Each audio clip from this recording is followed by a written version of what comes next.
50'ye bak. Kerem'le dolan olmalı.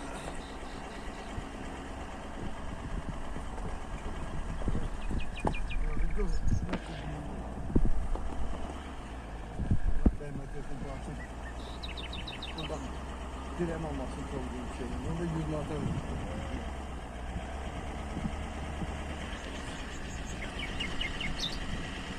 Senin sesine bak. buradan güzel manzara neredeyse. Hele bu ağzı yukarı buna bak.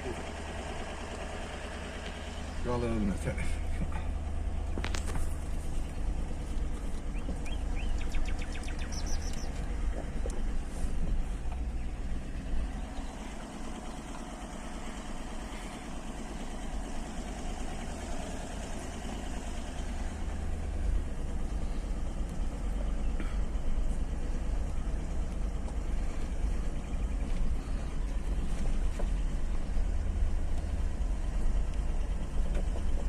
Buranın hamısı aydın. Temizlenmelidir. Besledi burada eşbuk olmuyor. İyi bak bu ağaçları saklamak lazım. Ne bunu? Görsen. Cır ağaçları saklayıp çalamak lazımdı. Bütün ağaçları saklayıp bak koca armutlara bak. Hı. Kabakçı kişiler oraydı bunun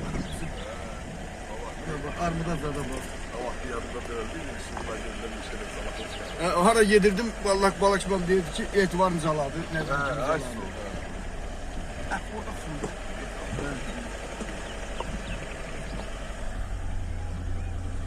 Ha, bunun hamısı cırdı. Varlıktan. Alman buna bak. Baba. Ama onlar cır okşam böyle. Yok cırdı cırdı. İşte değil onları gördüm bak ilanın şeydi. İlan tağı. O. İlan tağı değil mi? O var çoğu var da orada. O da pörtler şey gor yerleri. Sağ Vallahi onun özel.